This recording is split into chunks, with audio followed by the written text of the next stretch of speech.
Theta का मान ज्ञात कीजिए। हमें कोण थीटा का मान निकालना है और कोण बी का मान 90 डिग्री दिया है। जिस त्रिभुज में एक कोण 90 डिग्री हो वो समकोण त्रिभुज होता है।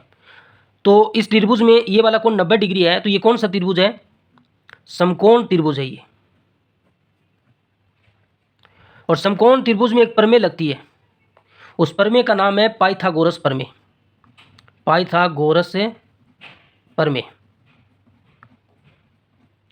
पाइथागोरस प्रमेय क्या होती है? कर्ण का वर्ग बराबर लंब का वर्ग प्लस आधार का वर्ग। 90 डिग्री के सामने वाली भुजा कर्ण होती है। ये 90 डिग्री है तो इसके सामने वाली भुजा जो AC है वो कर्ण होगी। और दूसरा कोण हमें दिया गया हो, जैसे यहाँ पर कोण थीटा दिया गया है तो उसके सामने वाली भुजा लंब होती है। ये कोण थीटा है तो इसके सामने वाली भुजा AB लंब होगी। और तीसरी भुजा जो है BC वो आधार होगी। तो इस प्रमेय में हम ये मान रख देते हैं। कर्ण का मान कितना है? 2, तो 2 का वर्ग। लंब का मान कितना नहीं है, हमें निकालना है। और आधार का मान कितना? 1, तो 1 का वर्ग। 2 का वर्ग 4 बराबर लंब का वर्ग प्लस 1 का वर्ग 1।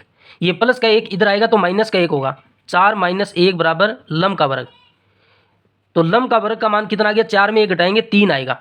हमें किसका मान निकालना है? लंब का। ये वर्ग हटाएंगे तो इस पर क्या लगेगा? वर्गमूल लग जाएगा। तो लंब का मान आएगा यहाँ से √3।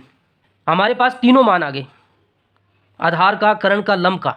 अब हमारे पास एक शॉर्ट ट्रिक होती है, लाल बटे कक्का। लाल बटे कक्का से जो ये पहला मान है ना, लंब बटे कर्ण, ये लंब बटे कर्ण साइन थीटा का मान होता है। और दूसरा जो मान है ना, आधार बटे कर्ण, आधार बटे कर्ण ये कोस थीटा का मान होता है। और तीसरा जो मान है ना, लंब बटे आधार, लंब बटे आधार ये टेन थीटा का मान होता है। तो हम सिर्फ साइन थीटा का मान लेकर थीटा का मान निकालेंगे। साइन थीटा का मान है लंब बटे कर्ण। और लंब का मान हमारे पास कितना है? √3। और कर्ण का मान हमारे पास कितना है? 2। तो साइन थीटा का मान कितना आ गया? √3/2। अब आपको ट्रिग्नोमेट्री टेबल के अंदर देखना है कि √3/2 साइन का मान होगा किस कोण पर होगा। ट्रिग्नोमेट्री टेबल पर आप देखोगे तो साइन 60 डिग्री का मान √3/2 होता है। तो इस √3/2 की जगह हम साइन 60 रख सकते हैं। साइन थीटा बराबर साइन 60। यहाँ से देखिए दोनों की तुलना करेंगे तो थीटा का मान कितना हो गया?